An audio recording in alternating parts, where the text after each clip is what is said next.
You need to get that word about your creativity, about your potential out there. And so updating that portfolio one day can actually serve like a step on the ladder to your professional growth. Yeah. And even if you're not actively looking for clients right now, maybe you're like having a full-time job and not really thinking about freelance and stuff like that. Maybe you just chilling. It's still worth doing it, and having that visibility online is gonna really help you grow your own brand. Even if you're not thinking about your own business, your own studio, your own freelance and stuff, it's still worth doing because this is sort of, an investment in your future.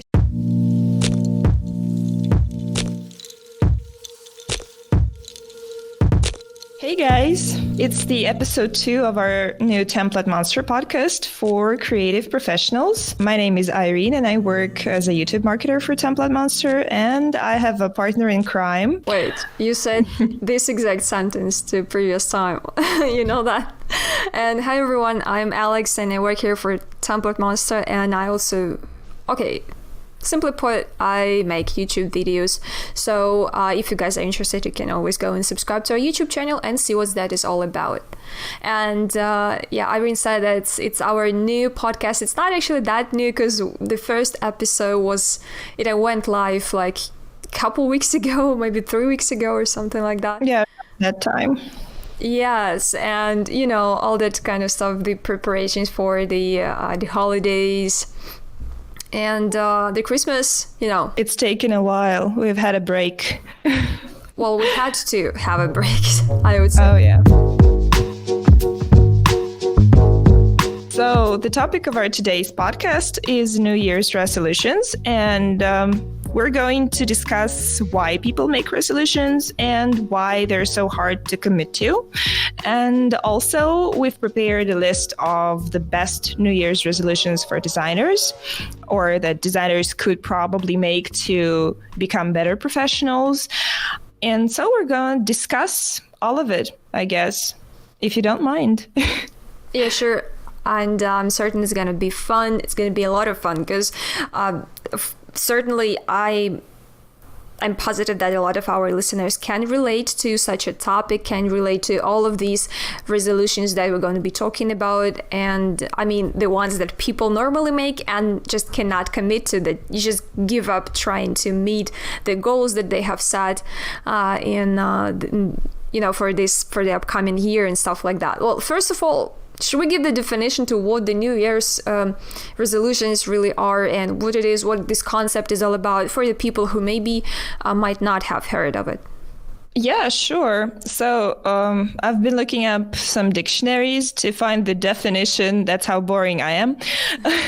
So the Cambridge Dictionary says that a resolution is a promise to yourself to do or not to do something, basically. So simple. And I also found some interesting information about the origins of New Year's resolutions. Turns out the tradition dates back to ancient Babylon, and unimaginable, but over 4,000 years ago, people already made some resolutions during New Year's festivities. They would greet the sun god Marduk, and they made promises in order to get on the right side of all of their gods. And so, as we can see, the tradition lives on today. And in 2012, Google launched like a whole resolution map. It was like a separate project for Google where people could add, there was a map of resolution worldwide. And so you could add your resolutions and check out who else added the resolutions and see what people are, looking up to, what they want to do and what they've promised themselves to do in the next year. So that's very cool. What do you think? Yeah. What do you think are the most popular resolutions among people?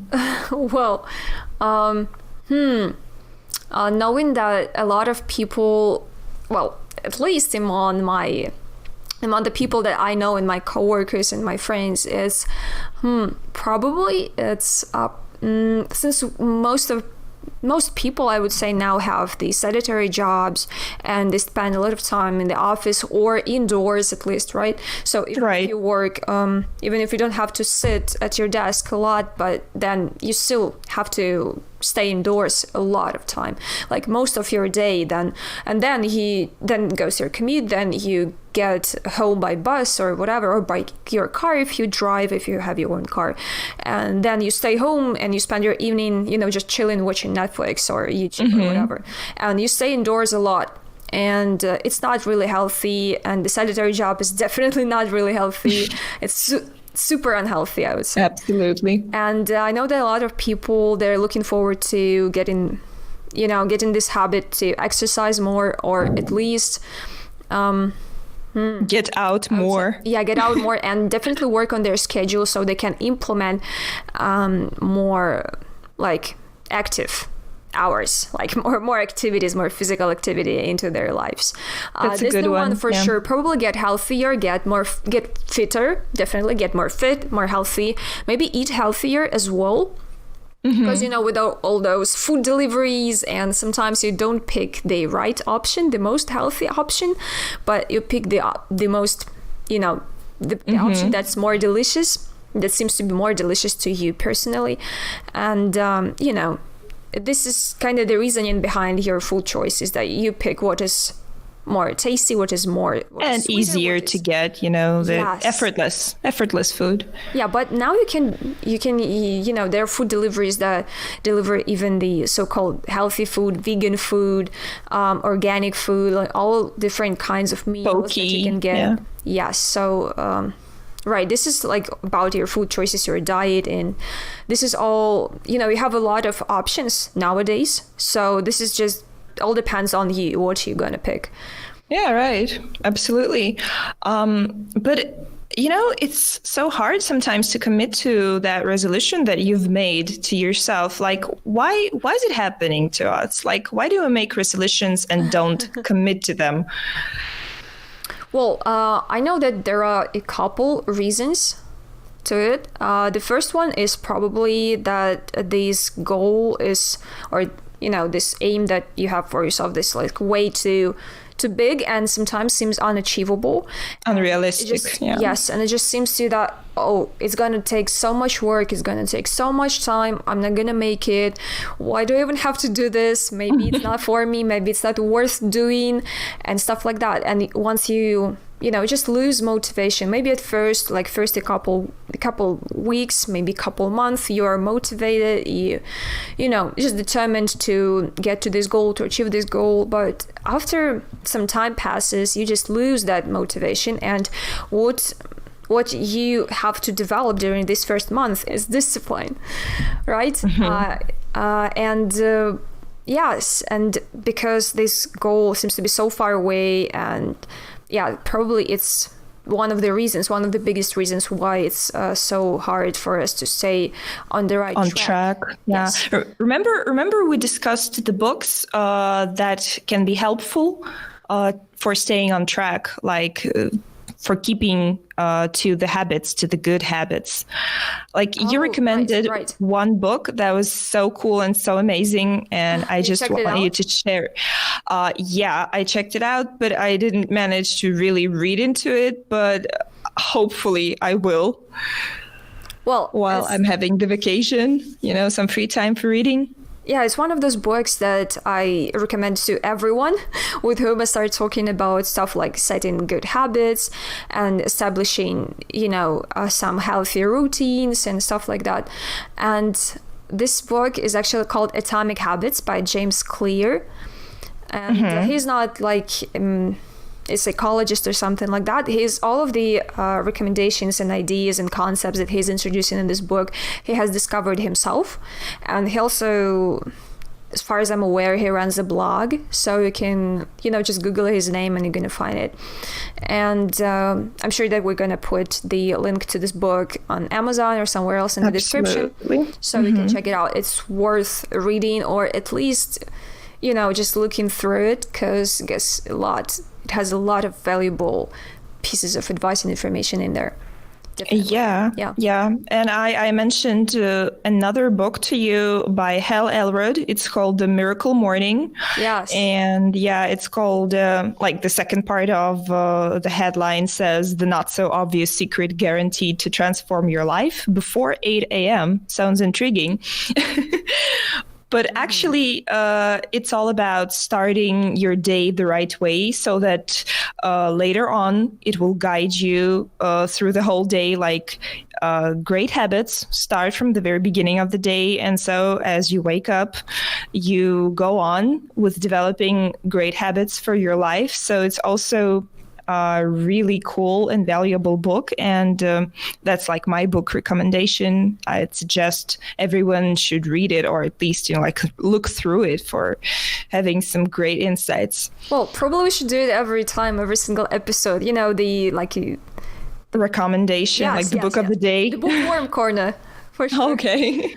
Well, and talking about like one little remark, if you don't want to read the entire book, maybe you don't have enough time for it, or there is actually another option. Still talking about the effective morning routines and stuff like that. There is I believe it was a blog post, and there is also an infographic that is supporting material for this post attached to this blog post by Tim Ferriss. And if you just Google Tim Ferriss morning routine, I don't remember the name of the article exactly, but I just remember that there was this cool infographic with the description of all of the activities that he talks about in the post. So you can just look through the infographic and you're gonna find everything that you need in there. It's a really good source of inspiration because all of the actions that he talks about are there. It's visible. And yes, and they seem to be so easy to do. Like really, they're so basic, but we sometimes forget about them. We forget to do them every single day, and maybe we miss out on some great things. Maybe we feel a lot more a lot less focused and a lot more tired, and just we're feeling like the chaos surrounds us just because we didn't make our bed in the morning, or we didn't meditate for like 3 or 2 minutes in the morning, or stuff like that. And this is what he talks about in the post. So yeah, I think you should definitely check it out if you want to optimize and improve your morning routine. Yeah, thanks for recommendation. I will definitely. Now, I guess we should really approach the topic of our podcast. It's time to start talking about our actual topic of the podcast episode. Right. So the resolutions for the designers. Like, I've made a list, and I'd like to know if you agree with what I put on the list, because, there may be some things that are not really great or not really worth of following, but still, All right, where did you get that list? I actually looked through lots of sources online, mostly like some posts by designers, and they were like sharing their expectations, sharing which resolutions they made for themselves. And so I picked just the most popular ones. But as I'm not myself a designer, unfortunately, I cannot really relate to some of them, but still some of them seem very relatable. Like the first one, or maybe like the 0 one, is staying healthy, because that's like the beginning of everything, like the cornerstone of everyone's life. Well, anyways, I think that even if you're not even talking to our listeners, if you're not a particular designer, maybe you do something else in the creative industry, maybe you're an illustrator, a motion designer, or you do video editing, like it doesn't really matter.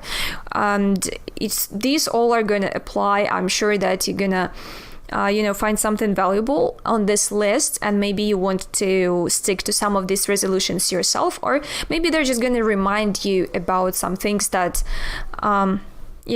are good to think about while moving up the career ladder or while getting known in the industry.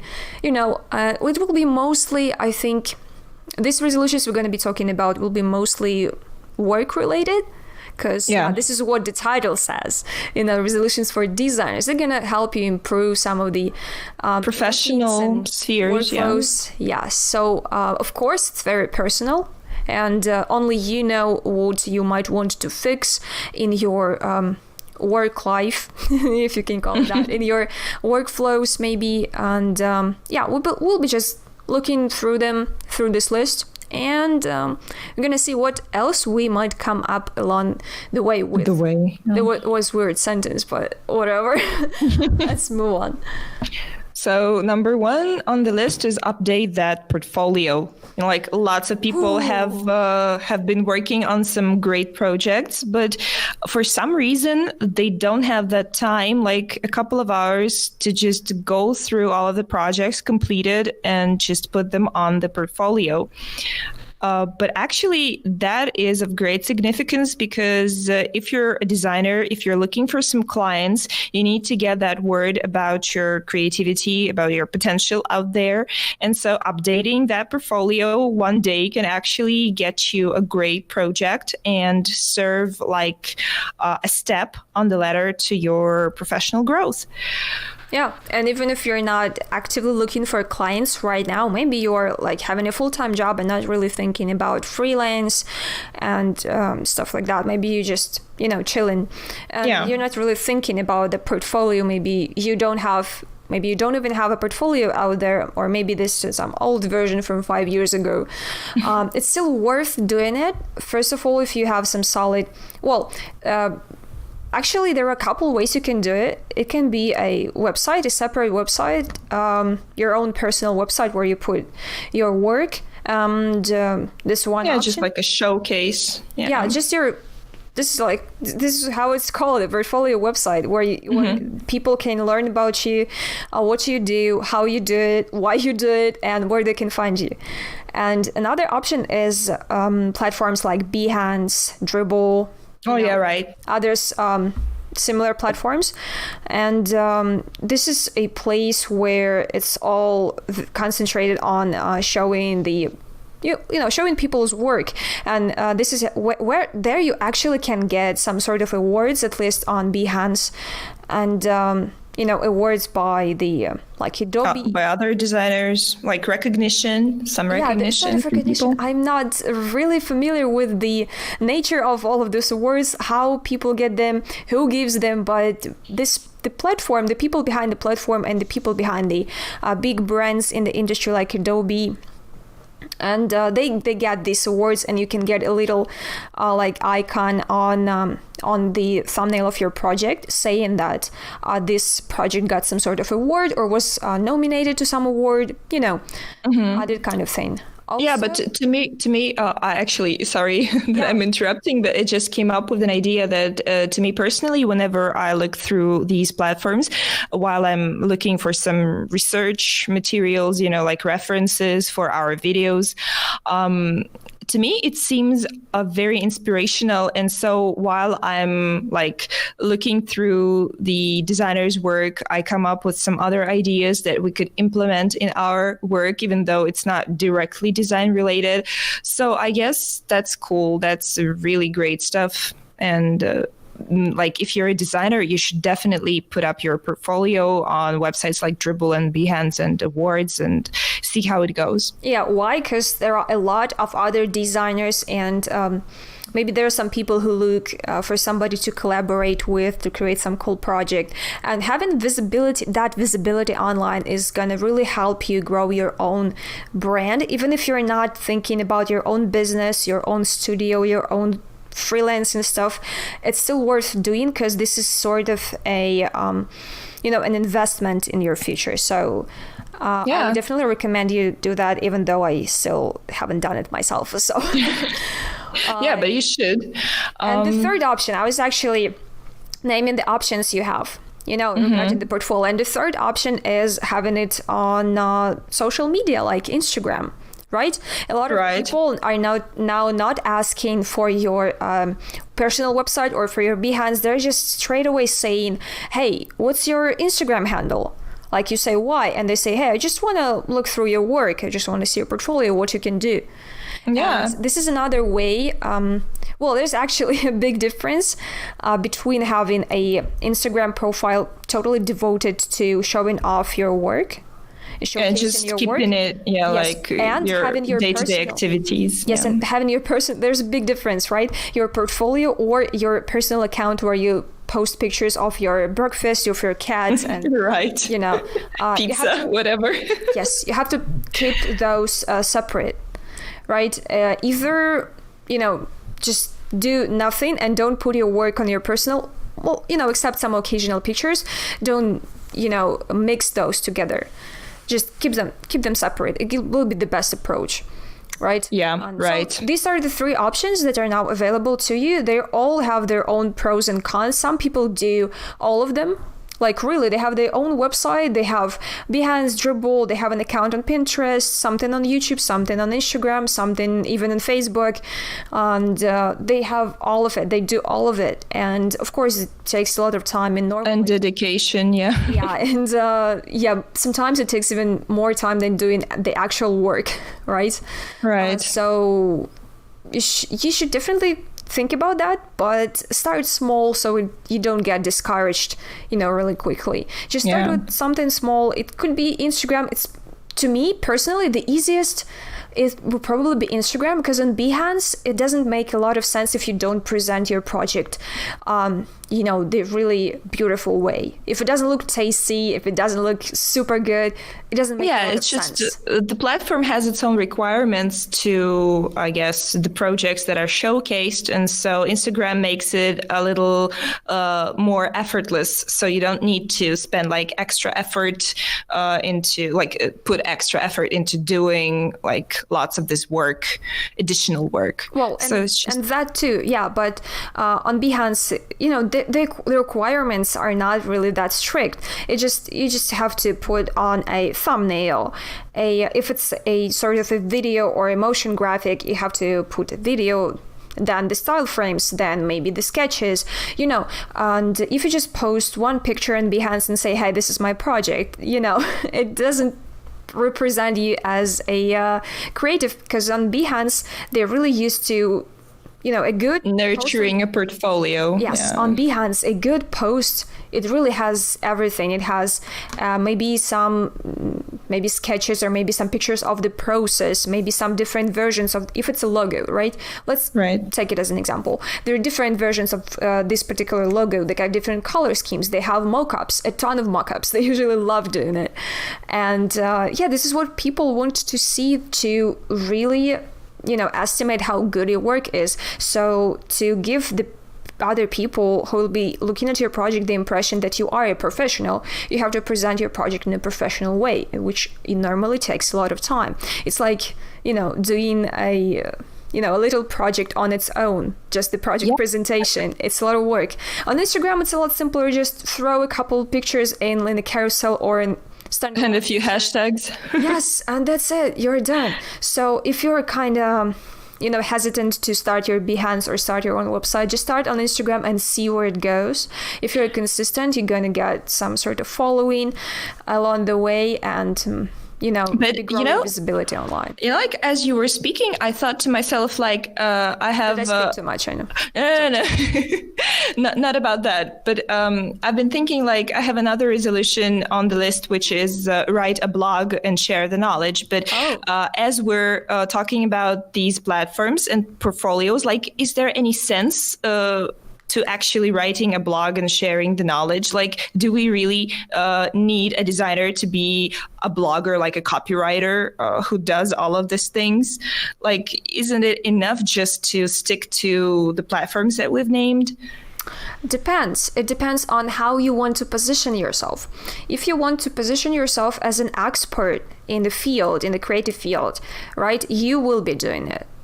Why? Because once people see that you write articles, maybe you make YouTube videos, maybe you make quick tutorials on Instagram. Yes, you can post tutorials on Instagram, and they're looking pretty great. And if you're doing all of these things, or at least one of these things, it means that you want to present yourself as an expert in the industry, which means that the people will be looking up to you and will trust you, will trust your word, and by doing that, you just, simply put, you're just showing off what you know, right? How Right. knowledgeable you are, how professional you are, how well educated you are, how well you know your trade. And for example, an example can be a case study. It shouldn't be a tutorial. It shouldn't be an article about, something philosophical or something like that. Yeah, I understand. As simple as a case study, right? So you did a project.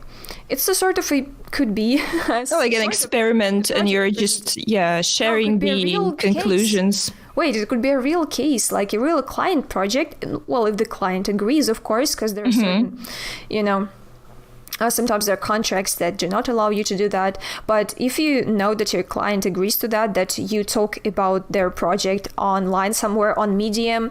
By the way, now you don't have to have your own website to run a blog. And now there are platforms like Medium, which actually has a huge monthly following, the audience. Huge audience, and a lot of people visit it every single day. And I've seen a lot of articles by people who do these case studies. For example, we have designed this app interface, and we're going to talk about all of the all of the principles that we have applied, all of the rules that we have followed, and how well it worked. It's just or it didn't work. Yeah. Yes, and talking about real life projects gives the reader a lot of insights and a lot of info. And talking about these real cases shows the reader how it actually is to work on a real project. If, for example, that person is a beginner or looking forward to starting their own thing, and they just not sure how to run this entire process, and they read this case study and they gain a lot of valuable info. So it's a really good idea. If you are not a good, if you don't consider yourself a good creative writer, you could be, you just can describe a case study. You can just describe the project that you did and what, as you've said, what experience you gained from it, what things you've learned from it. It's as easy as that. And trust me, there will be a lot of people who will be excited and thankful that you wrote this article, who will read it and will like it. Okay, so now that brings me, to another resolution from my list, is that you should experiment with technology and widen your skill set. So from what we've just talked about, it's just that not only like for a designer, it's necessary to develop the skills of social media manager and the skills of copywriter, because that can greatly influence in a positive way all of the visibility and all of the things you do to nurture your personal brand. So it's not that bad, actually, from what we've been discussing for the past 10 minutes or so. We can actually become more than just a designer. We do not have to stick to, just some basic things that a designer typically does. So people can be more than that, can be knowledgeable about something more, and experiment in different fields to get the word out there. Well, talking about the social media marketing, social media stuff, as you've said, getting visibility on social media is, I've heard that now a lot of people have this as their goal, right? For example, I want to get to the 5,000 milestone this year. Right now I have 3,000, so I have to work hard and post, the right things on my Instagram and optimize the post the way that it has the right the post has the right hashtags, has the right has the right look, right? The caption, geographic location, the visuals, everything, all that stuff. And a lot of people feeling maybe kind of lazy to do all that for every single post, and not seeing the result that really quickly, and for maybe not seeing the result for a longer time can really discourage you from doing that. Maybe you're not doing everything right, so I would definitely recommend going and looking for some tutorials, maybe some courses or webinars. Probably. Or maybe turning to a specialist who does the things. It's not that really, bad if you turn for help sometimes. Yeah, and once you learn all the secrets from them, you can just fire them. Why not? Oh, you're cruel. I just kidding. Right. Experimenting and getting to know new tools that can get you, as you've said, get your word out there and let people know about what you do and who you are is definitely a good thing to try in the upcoming year, for sure. Okay. What about the next resolution? Stop blindly following design trends and instead use appropriate elements for your designs. Like, as a motion designer, how does this feel for you? Well, what I would say is that it all depends. It depends on the project, right?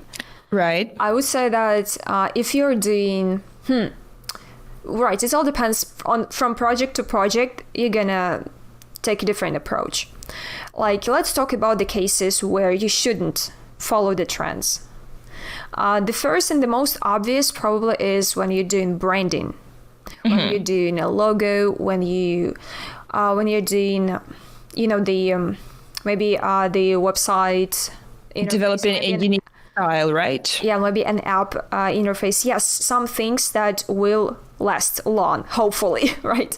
And when you are creating a logo, you're thinking that, well, this company will exist for 5, 10, maybe more years. Think about the logo that Apple use, right? The Apple's logo. It was created in what year? Nobody remembers anymore. But they still use the same logo over the years. They have applied minor changes like the colors. Sometimes they, from year to year, they sometimes change the, not from year to year, but different models in the different commercials for different iPhone models.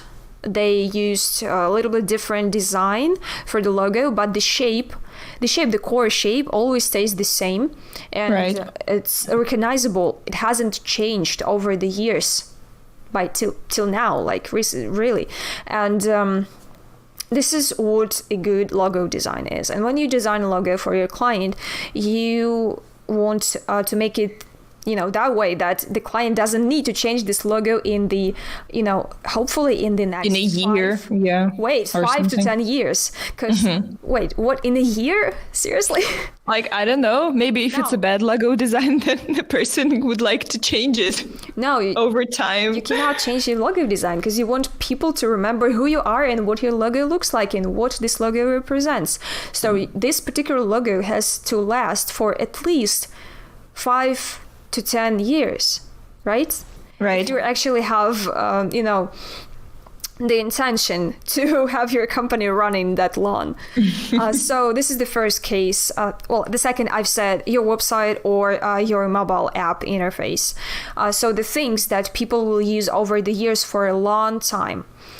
These are the most obvious cases. Maybe the branding videos, where we're talking about videos. Video for a brand, video for a product. For a product that's gonna be, if you're gonna use this particular video for many years, for maybe 2 to 3 years, maybe 4 years, 5 years. You rarely use product videos for 5 years straight, but in case you do that, so you better don't follow the design trends when you make this video. And when do you follow? Yeah. When you should follow the design trends is when you create something, some design, like maybe a poster, maybe some printables, maybe a video, maybe situational marketing. Yes, maybe this is an event. Maybe this is a course. Maybe you launch a course. Maybe you launch something that's going to expire in a couple months, and it's really short term. When it's short term, you can follow any trend that you want to follow in case it looks pleasing to the eye and in case it has to look trendy, right? Depending on what you market, you can feel free to follow any trends that you find acceptable in this particular scenario.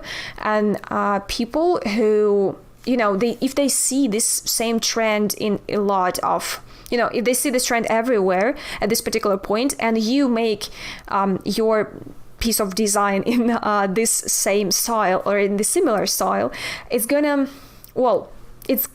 attract people's attention, definitely. At least they're gonna admit that, hey, this person knows what's going on, right? And if people are liking this trend, this particular trend in the moment, and if they're liking this trend in the moment, dude, sorry, I'm recording. Thanks. It was weird. Sorry. What was I saying? You were saying about trends. So if the trend is now like a hot trend, and if it's an eye-catchy trend, then certainly people will buy it, will purchase your goods and services if they see that trend everywhere. So they understand that you follow trends and you're kind of keeping your game up. Yeah. Sorry, I just got distracted because the colleague like opened the door and was peeking through the door, wanted to say something to me, and I said like, "Hey, no, go away, please. I cannot talk right now." Right.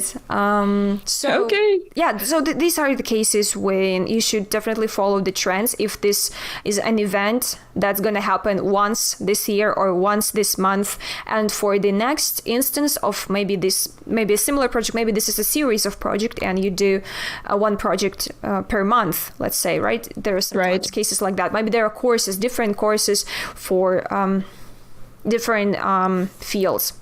A marketing course, maybe a design course, maybe a course for YouTube marketing. You could try and experiment with the branding for these same courses, but if you're a company that sells courses under your own label, then you better think that they should be in harmony with each other. They should be at least there be some elements that tell your clients that this is from the same creator, this is from the same company, this is from the same course provider. Well, I'm talking way too much about this stuff that's not really relevant to our topic. Well, no, actually it is, because it opens up some possibilities that people should understand. And I guess that's important from a person who does motion design and who is a designer themselves, to deliberate on whether you should or shouldn't follow certain design trends. Because once I visited one conference on UI UX design, and there were the Wix SEOs. They were from this company who does website building application, and so they told one interesting thing, that a designer shouldn't just follow trends, they should create trends, and that's what they pay their designers to do, like what they should do in their company. So actually in Wix, it's a requirement. It is a requirement for a designer to stay ahead of the game, to keep abreast of the trends, and to create trends. They're not paying for just like generic design work. They're paying to people for becoming trendsetters in some way. Well, will Wix hire an inexperienced, maybe a beginner designer? They won't.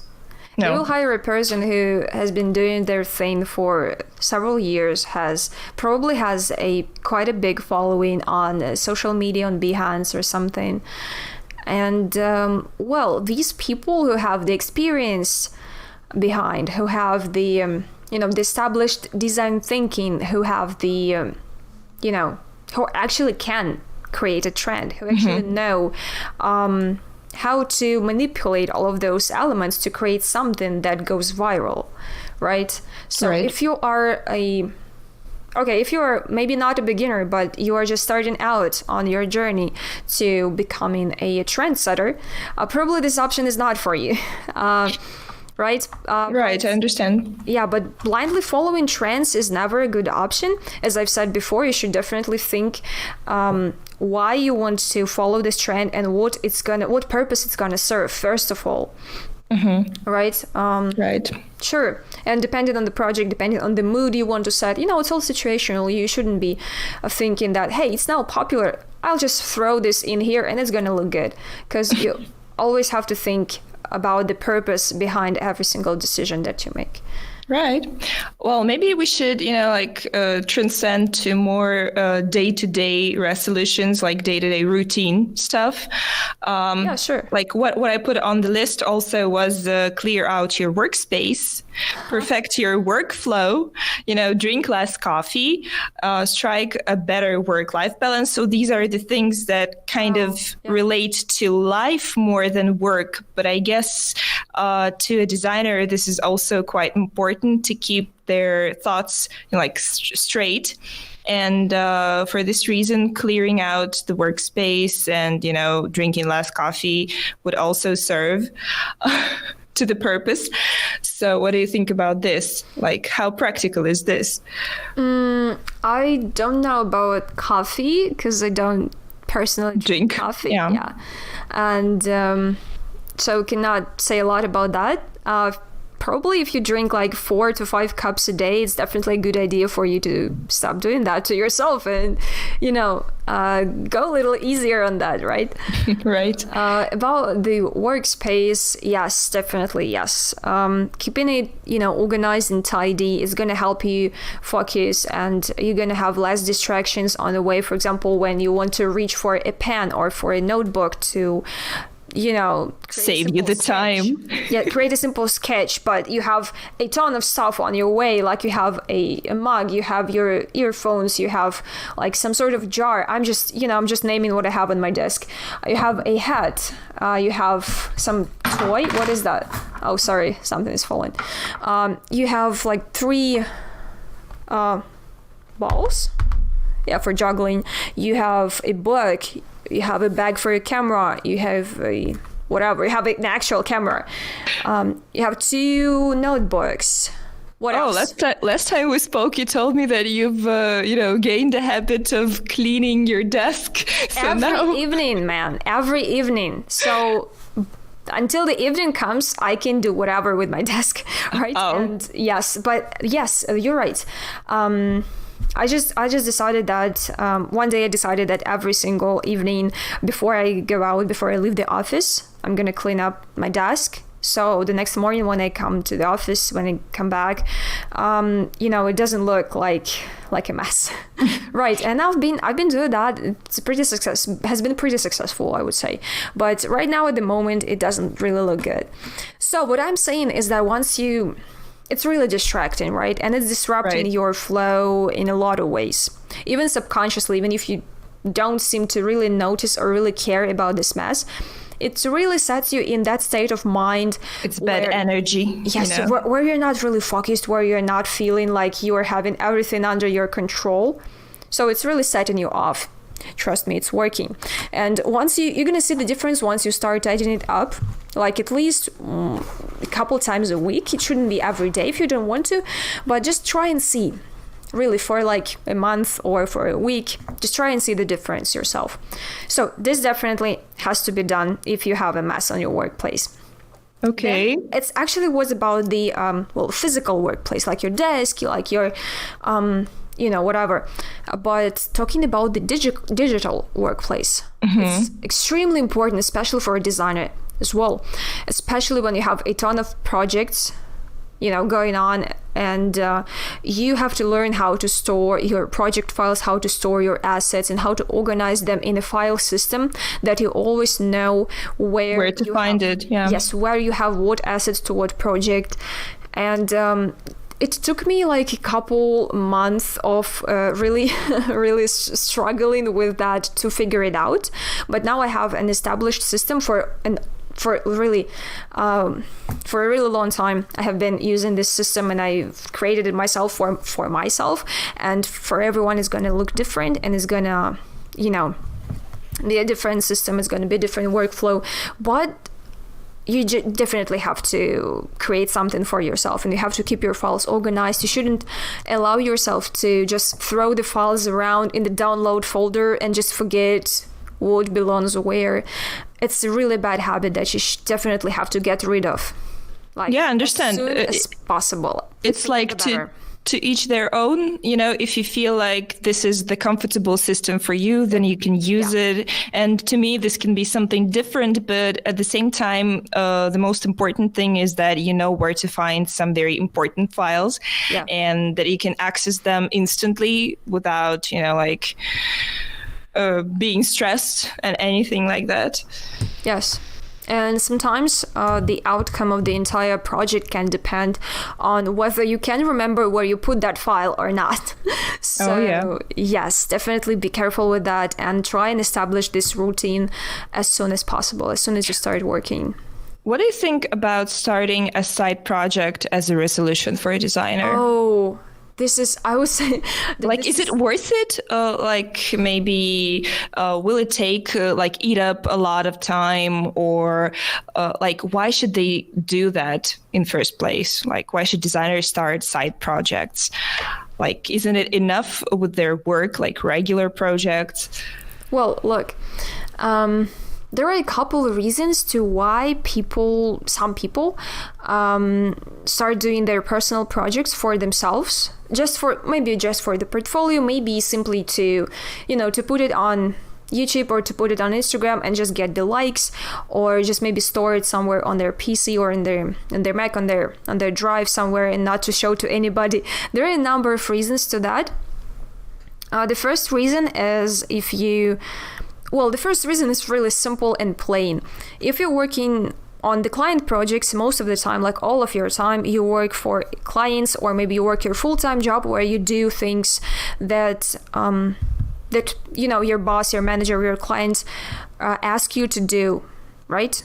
Right. But not the things that you want to do and not the way that you want to do them. Mm-hmm. Very often, maybe if you get out of a design school, or maybe you're just starting out and you're a creative person and you believe that you have a certain style, that you have a certain approach to things, and you have a certain vision, but your clients or your manager and your full-time job says that no, it shouldn't look that way, it shouldn't look this way, because we have a style guide, because we have a another person who did that, and you have to use these assets to create something, like a guideline, settled one. Yes, and you have to follow these particular style guide, this particular guideline and stuff like that. You have to use these colors, you have to use these fonts, and some people don't really like that. They want to create their own stuff, to really develop their own, as I've said, vision, their own creative style. And depending on what you do, this desire might be, more intense. But this is the way to let your actually set your creative spirit free for a short period of time, is creating your own project. If you're an illustrator but you're tired of drawing office workers working at the laptop, for some landing page, and you want to create something for yourself and just put it on Instagram or Behance, just do that. Just do it and be satisfied with the result, because you made what you wanted to make. Well, this is the first reason. Exactly. And the second reason might probably be, or I'm just guessing, is that if you put your side project out there and somebody sees it and gets inspired, you can get a whole new job and lots of new possibilities in terms of your professional growth. Maybe you'll find another person who'll admire what you're doing as a side project and will offer you something better, something good, so you can always grow as a professional if you're not afraid of showing what you really, really like to do and what's your vision of design. Yeah, exactly. Right. Sometimes, as you've said, is the case that you, on an everyday basis, you do the work that you sometimes maybe not really proud of, or you think that it's not really that exciting, not really that good looking to and put does it on not the really portfolio. And does not really reflect your skills, your level of knowledge and skill. Yes, and this might be another reason why you would want to work on your personal project that you're not getting paid for, but just for, just to let people know what you actually can do and what your, what your skill level is, what your what you're actually capable of, because sometimes on an every day-to-day basis we don't really always get this opportunity. Yeah. And one more, I'd love to also mention another resolution, which is not really directly related to the profession of designer, but we've been discussing this with you like a couple of times, and it refers to money and like wiser way of spending money. Right. Yeah. And so I mentioned to you that I used an app which is called The Money Lover, but there are lots of other similar apps that help you control your funds and your expenses, like where you spend your money, like what you spend your money on, and maybe put it more in order to spend more effectively. So what do you think about that? Is it a good resolution to be spending like more effectively? Well, first thing I wanted to say is that you guys don't think that it's a paid promotion, because it's not. The reason why she mentioned this, the name of this app, is because, yes, we actually talked about this before, and we decided that, hey, this is a really good thing to share, and we kind of wrote this down so we don't forget about it. And in general, I think that it's a great thing to think about and try and improve in your life, because for a lot of people, especially if you're a freelancer or if you have a full-time job and also you have maybe some projects on the side, sometimes it gets really confusing with your paychecks. Sometimes it gets crazy and you have no idea how much you earn, how much you spend, and if you can actually afford spending that much as you spend per month. So what I would say is that it's extremely important that you get all of those things figured out and you have your own established. First of all, try and track how much money you make per month and how much money you spend per month.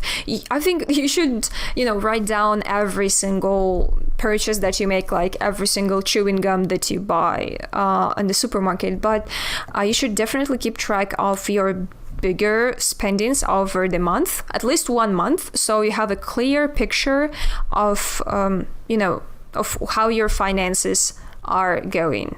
Right. Yeah, absolutely. And this is like a priceless thing for freelancers, because freelancers cannot really predict their cash flow. Like they cannot predict sometimes, like this week you're having like it full, and next month you have no clients at all, and it would be pretty bad if you don't have the money over the next month. So I guess that these kinds of apps help you budget, like make a budget for the next month and upwards, and you can just like plan your expenses and understand that like I have to buy like warm clothes, for instance. I have to pay for to pay rent for my apartment or something like that, and so that I really have the money to do all of that, and that's also cool.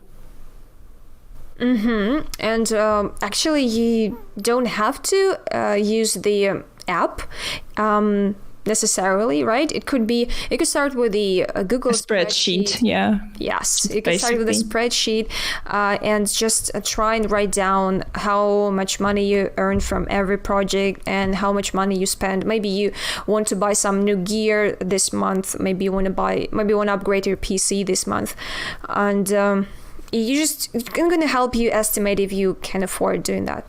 Yeah, what we're rooting for is just to keep it all like a system, like in a system, in order. I guess that's it. Okay, so I'm out of resolutions for designers. My list is over. I don't know what else I can say about that. We have been talking for an hour. Congrats. And if any of you guys who has been listening has made it up to this point, so thank you so much for listening, and I think we're gonna be wrapping this entire thing up. And today I think we discussed a lot of things and maybe shared some info that got you guys thinking about setting your own New Year's resolutions, and maybe when the New Year starts you can actually try and set some goals for yourself and work on achieving them. By the way, I totally forgot that I actually wanted to share. It's kind of a bad idea to do it like at the very end of the episode, but since we didn't get to an hour, we still have like 3 to 4 minutes left. I'm just going to share a couple of tips that I think will really help you achieve the goals that you want to achieve this year. Okay. And not really this year, maybe over several years. But what you definitely should do, since a lot of people, as we've said before, give up on trying to achieve some goals. Commitment problem. Too big, right? If the goal seems to be too big or too unattainable, then you should definitely think about the way you approach this goal, you approach this entire process, you approach this journey. First of all, think about it as a project manager, and imagine this goal being your project, and you have to split it into several parts. You have to create the milestones for yourself. For example, this month I'm doing this to achieve this milestone, and the next month I'm going to be doing this to achieve this milestone. And by the end of the month, you just set a certain, just think of a certain result that needs to be achieved by the end of the month. Yeah, that's a wise thing to do, I believe. Yeah. And what I think was also going to help you is actually thinking about, how you could make it, fun. How you could make it nice and pleasant for yourself. How you could... Yeah, like from turning it... Yeah, like not like a chore or like something tedious, but like something fun and something that motivates you to continue, like to do more, to do better. Yeah, all of those resolutions that we talked about today, like starting your blog, starting your, portfolio, doing whatever else. If you don't feel like this is the right time, if you don't want to write that blog, but something pressures you to do it, but you really, really don't want to, probably it's not the right time. Probably you don't need it right now. Probably there is no need to do it. If you really don't feel like it's going to bring you joy, if it's going to move you in the right direction, if it's going to, help you grow as a professional. Don't do it just because everyone else is doing it. Do it if you have the, the motivation, if you have the right reasons to do it, if you see a certain profit, not the Yeah, I understand. Not just money, but not the money. Yeah, not the financial profit, but if you can make something out of it in the future, then yes. But if do it just because everyone is doing it, don't even waste your time. It's not about that. And what else? Probably some other tips. One other thing I wanted to share is that is one routine that I started doing, and this is kind of not for everyone, but I found it really, it really helps me with some of the things that I wanted to change about my life and about my workflow. And this is trying not to set like yearly resolutions, but turn them into smaller monthly resolutions. Mm-hmm. And it's about small things that are essentially your habits. Like, for example, you want to get more active. Well, we talked about that before. You want to start eating healthier, or you want to exercise more. And, what you're going to do this month, like from the 1st of December till the, 31st of December, what you should be doing every single day is getting your ass up and exercising for, set the amount or the number, whatever, of things that you're going to do for yourself. But let's say every single day you have to do, you have to exercise, all right? Should you reward yourself for doing this? Well, to stay on track. Well, you're going to be doing it for 30 days only mm-hmm. this month. And by the end of the month, you're going to see if this habit is going to stick, or you have to swap it with something else. Okay. Right? So the goal of this entire thing is to try and make the habit stick. Just doing it for 30 days. And it kind of helps you trick your brain into thinking that who is going to be over in 30 days. But the good thing about that is that the great thing about it is that by the end of these 30 days, you normally just get used to it, and it becomes a part of your everyday life, and you just can you just notice that it doesn't really take you that much effort. It's not really that bad, and you kind of start liking it. It really often. This is what happens. This is what happened to me with a couple of things that I tried to do. One of those was the, tidying up my desk. And it has been over 30 days. It has been almost 2 months since I started doing it, right? Mm-hmm. If I'm not mistaken. Anyway, and it's really a great thing to try. And I think I heard it on some podcast. Some guy was talking about it, and I just decided. At first, I thought, what a funny idea! Like, what's so good about? What's so good about it? And then I actually figured that, wow, it's working. It's really working, and I've been doing it like monthly resolutions for several months, maybe 5 months or so, and it's a great thing to do. Really, I really has been enjoying it so far. They say it takes 21 days to develop a new habit. Well, it depends on the habit, of course, and on how complicated this feels for you. But I'm sure that what you've been talking about right now is very important, and it's sound advice. And so I suggest that everybody who's listening to us should probably try developing a nice habit. And well, if you want to, of course. Yeah, but it's just I totally can relate to what you've been saying because I also developed a habit of going to a gym, as I mentioned to you earlier. Yeah, because I'm a lazy bone. Like, I really don't like physical activity. And to me, it was unimaginable that I would, go and work out and run on a treadmill or something. But now I've been doing this for quite some time, like maybe for 6 months, and I can see the result. And this is what motivates me to continue. So I think it's really important that when you take these first baby steps, you keep being motivated. And after some time, when you see the positive result, you are getting even more motivated to continue because you're losing weight, you're feeling like fitter, stronger. You start feeling better overall and healthier, of course. Yeah, sure. Yeah, and you just start liking what you're doing, and like with this particular example that I've given to me, this is like a revelation because I never thought that I would do anything like that. Honestly, I'm very lazy, so to me, this is like a huge feat of courage. Right, so congrats. So I'm really happy to hear that. Really happy for you that you have been enjoying it, and that first of all, it's really good for you to actually really care about your body, because without it you cannot do much, right?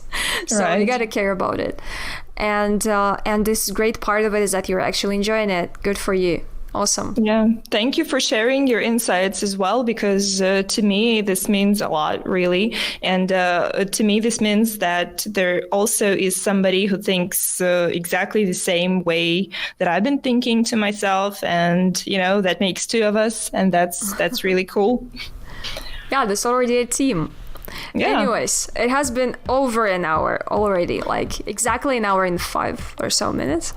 Anyways, I hope you guys enjoyed this episode if you have made it this far.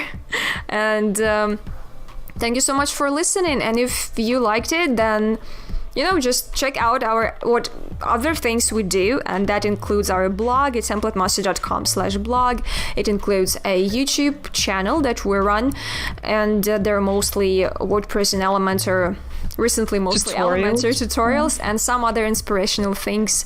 Like we often post, things like the listicles of some really cool websites that you could have a look at and see what's going on in the industry, what trends are being hot at the moment, and stuff like that.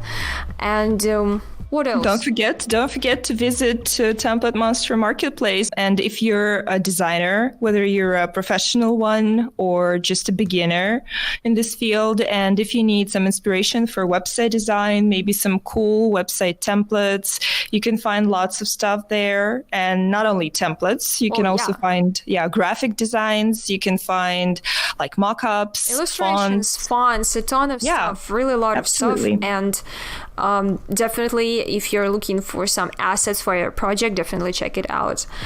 And well, this is pretty much it. I think it's time to wrap this entire thing up. And yeah, thanks for watching. Oh, sorry, thanks for listening and watching us if you do. Big Brother is watching.